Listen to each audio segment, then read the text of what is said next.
झील में पानी बरसता है हमारे देश में, खेत पानी को तरसता है हमारे देश में, जिंदगी का हाल खस्ता है हमारे देश में, दूध महंगा खून सस्ता है हमारे देश में। देश ये कैसा बनाया आपने, लूट कर पैसा बनाया आपने, देखिए जलते दिए भी बुझ गए, अजब दीपक राग गाया आपने।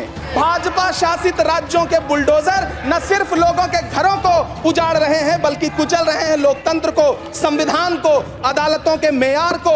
उन्हें यह क्यों नहीं दिखता कि राज्यों में बैठे हुए उनके नुमाइंदे लोगों के सरों की छतें उजाड़ रहे हैं। ये अच्छे दिन तो अंबानी अडानी को मुबारक हो, हमें ऐसा करो साहब पुराने दिन ही लौटा दो। तुम्हारी फाइलों में गांव का मौसम गुलाबी है मगर ये आंकड़े झूठे हैं, ये दावा किताबी है। प्रधानमंत्री जी की सैकड़ों बार थपथपाई गई मेज के बीच अंतरिम बजट पेश किया गया, बड़े बड़े दावे किए गए। देश ये कैसा बनाया आपने, लूट कर पैसा बनाया आपने, देखिए जलते दिए भी बुझ गए, अजब दीपक राग गाया आपने। मैम, पूरा सदन अमृत काल के बजट की चर्चा कर रहा है, मैं तो गरीबों की रोटी और दाल के बजट की चर्चा करूंगा। तुम्हारी फाइलों में गांव का मौसम गुलाबी है मगर ये आंकड़े झूठे हैं, ये दावा किताबी है। मैं इस बजट को अमीरों के लिए पेश किया गया बजट कहूंगा। इसमें गरीबों के लिए कुछ है ही नहीं। नौकरी मांगने वाले नौजवानों पर लाठियां बरसाने वालों, आपने इस बजट में युवाओं को क्या दिया? आपने पुरानी पेंशन बहाली की मांग करने वालों को क्या दिया? सालों से अपने लिए छत तलाश रहे लोगों को आपने इस बजट में क्या दिया? और फिर आपको पूरी उम्मीद है कि पूरा देश आपके इस पेश किए गए बजट पे लहालोट हो जाए, तालियां पीटे, मंगल गान गाए। कैसे संभव है? मैं सदन में खड़ा होकर के इस बजट पे चर्चा करते हुए कहना चाहता हूं कि इस बजट में फुटपाथ पर रहने वाले, छप्परों में रहने वाले, झुग्गियों में रहने वालों के लिए क्या है, उनके लिए क्या है जो प्रधानमंत्री के किए गए वायदों की बाट जोह रहे हैं। हर साल फरवरी की खूबसूरत सुबह और सजी हुई संसद से बरसते हुए झूठे वायदों की जवाबदेही कौन तय करेगा? कौन बताएगा कि 2022 में प्रधानमंत्री जी जो सबको पक्का मकान देने वाला वायदा किए थे उसका क्या हुआ? लोगों के सरों पर छत देने वाले प्रधानमंत्री जी के जुमलों से अलग उन्हें यह क्यों नहीं दिखता कि राज्यों में बैठे हुए उनके नुमाइंदे लोगों के सरों की छतें उजाड़ रहे हैं? उत्तर प्रदेश हो, असम हो, जम्मू कश्मीर हो, मध्य प्रदेश हो, भाजपा शासित राज्यों के बुलडोजर न सिर्फ लोगों के घरों को उजाड़ रहे हैं बल्कि कुचल रहे हैं लोकतंत्र को, संविधान को, अदालतों के मेयार को। मैम, मैं आंकड़ों की बाजीगरी से अलग हट करके इस बजट पर एक बात कहना चाहता हूं। आंकड़े तो ऐसे हैं इस बजट के, ये कह रहे हैं 4 करोड़, वित्त मंत्री जी 3 करोड़ कहती हैं, प्रधानमंत्री जी 4 करोड़ कहते हैं। पहले तो आप इस झूठ में ही आपस में ही सलट लीजिए कि 4 करोड़ सही है या 3 करोड़ सही है। मैं आंकड़े तो ऐसे हैं इस बजट के मैम कि जो सुने वो बस पथराई आंखें लेकर किंग कर्तव्य विमूढ़ हो जाए। लेकिन झील में पानी बरसता है हमारे देश में, झील में पानी बरसता है हमारे देश में, खेत पानी को तरसता है हमारे देश में, जिंदगी का हाल खस्ता है हमारे देश में, दूध महंगा खून सस्ता है हमारे देश में। मैम, रोजगार, महंगाई, किसान, मनरेगा, पेट्रोल डीजल के दाम, गैस सिलेंडर के दाम, फसलों की एमएसपी की गारंटी, इन सब जन सरोकार की बातों से इस बजट का कोई लेना देना नहीं। हमारे ट्रेजरी बेंच के साथी हंगामा कर रहे हैं। मैं तो कहना चाहता हूं मैम, वो एक बार इनके एक नेता एक गांव में गए और उन्होंने गांव में कहा कि गांव वालों आओ, मैं तुम्हारी समस्याएं समाप्त करना चाहता हूं। गांव वाले इकट्ठा हो गए।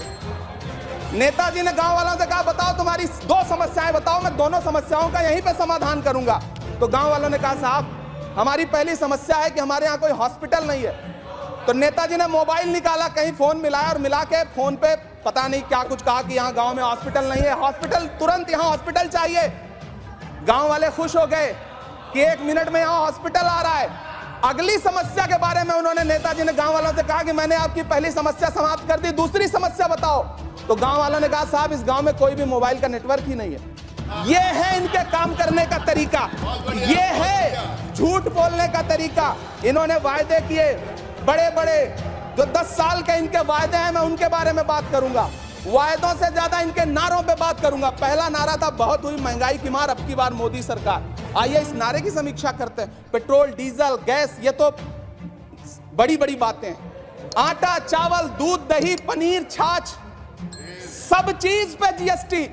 अरे ये फिल्में टैक्स फ्री करने वाले लोग कफन तक पर जीएसटी लगा रहे हैं और ये गरीबों की बात करते हैं। मैम ये सरकार झूठ की सरकार है। ये सरकार के जितने दावे हैं सब खोखले हैं। आज प्रधानमंत्री जी कह रहे थे सबका साथ सबका विकास। ये कैसा सबका साथ सबका विकास है कि मौलाना आजाद नेशनल फेलोशिप आपने बंद कर दी, आपने माइनॉरिटी डिपार्टमेंट का बजट घटा दिया। आप कह रहे हैं सबका साथ सबका विकास। आप बात करते हैं बेटी बचाओ बेटी पढ़ाओ। हमारी आंखें हाथरस से लेकर कठुआ से लेकर के और देश की जंतर मंतर की सड़क वो देख रहे हैं जब हमारी ओलंपिक पदक लाने वाली बेटियों को प्रधानमंत्री की चौखट पे अपना मेडल रख देना पड़ रहा है। इससे शर्मनाक क्या हो सकता है। मैम कृषि विकास दर जो 2014 में 4.6% थी, इस वर्ष गिरकर 1.8 कैसे हो गई? क्यों हर दिन 31 किसान आत्महत्या करने को मजबूर हैं? ये सरकार उन पर क्यों बात नहीं करती? कीमत तो बहुत बढ़ गई शहरों में धान की, लेकिन विदा ना हो सकी बेटी किसान की। मौका मिला तो लोगों ने कुर्सी के वास्ते तस्वीर ही बिगाड़ दी हिंदुस्तान की, और आज बड़ी बड़ी बातें कर रहे हैं। मैं यहां पर आपसे खड़ा होकर के मैं अंत में इतना कहना चाह रहा हूं कि वित्त मंत्री जी ने बजट में ट्रेनों के डिब्बे को वंदे भारत कोच में बदलने का एक प्रस्ताव रखा अपने भाषण में। ठीक है, ये सुनने में कानों को बहुत अच्छा लगता है, लेकिन मैम ये सरकार ट्रेनों की सुरक्षा के बुनियादी मुद्दों पर एक शब्द नहीं बोलना चाहती। बालासोर हादसे में घायल हुए लोगों की चिता की राख अभी तक ठंडी नहीं हुई है। वंदे भारत के वीडियो पोस्ट करने वाली ये सरकार कभी भारत की जनरल डिब्बों की, रेलवे के स्लीपर क्लास डिब्बों की वीडियो अगर पोस्ट करे ट्विटर पे तब समझ में आए। बिहार से, इलाहाबाद से, लखनऊ से दिल्ली आने वाली, मुंबई जाने वाली ट्रेनें देख लीजिए, उनकी हालत देख लीजिए, तो आपको लगेगा कि ये वही ट्रेनें हैं। आज स्थिति ये है कि रेलवे स्टेशन तो छोड़िए, रनवे पर खाना खिला रही हैं आपकी प्राइवेट एयरलाइंस। अभी आपने जुर्माना लगाया है, नोटिस दिया है एक एयरलाइंस को। यह स्थिति आपने करके रख दी है ट्रेनों की, एयरलाइंस की। ऐसे में मैम कागजों पर तो आप कितना भी वंदे भारत और बुलेट ट्रेन सर पर दौड़ा लीजिए, लेकिन असल में भारत की ट्रेनों की डिब्बों की सवारियों की हालत देखने लायक है। अगर सरकार खुली आंखों से उसे देखना चाहे तो देखे और उनकी स्थिति सुधारे। आज अपने प्रधानमंत्री जी ने अपने भाषण में यहां खड़े होकर कई बार न्यू मिडिल क्लास की बड़ी चर्चा की, न्यू मिडिल क्लास जनरेट करेंगे। लेकिन मैं तो यहां खड़ा होकर के सरकार से कहना चाहता हूं कि न्यू मिडिल क्लास का जुमला अपने पास रखिए। यह बताइए कि जो पुराना मिडिल क्लास है उसके साथ आप कैसा व्यवहार कर रहे हैं। आज उसकी स्थिति क्या है?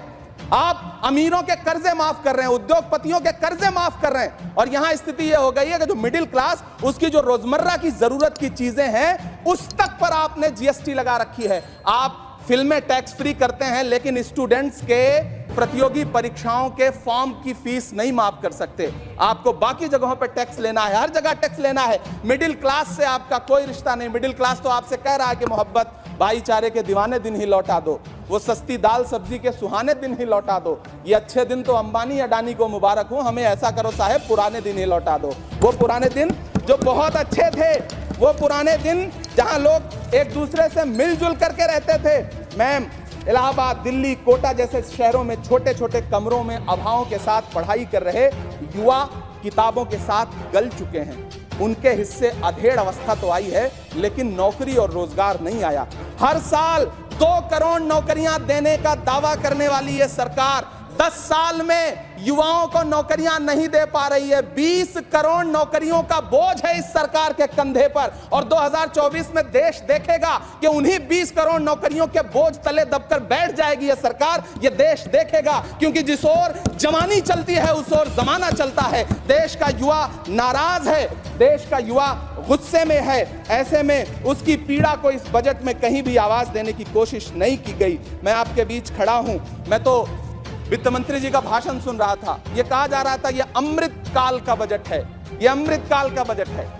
ये कौन सा बजट है ये बाद में तय होगा, लेकिन मैं इतना जानता हूं कि ये इस सरकार का अंतिम बजट है, आखिरी बजट है। इसके बाद न्याय का बजट पेश होगा जिसकी चर्चा राहुल गांधी जी पूरे देश में कर रहे हैं। न्याय का बजट, पांच न्याय, महिलाओं के लिए, युवाओं के लिए, सामाजिक न्याय की बात जिसकी चर्चा पूरे देश में राहुल गांधी जी कर रहे हैं, वो न्याय का बजट पेश होगा अगली बार। ये इस सरकार का अंतिम बजट है, अंतिम बजट है। अमृतकाल में गरीबों की रोटी और दाल के लिए इस बजट में कोई प्राविधान नहीं है, कोई चर्चा नहीं है। बहुत बहुत धन्यवाद।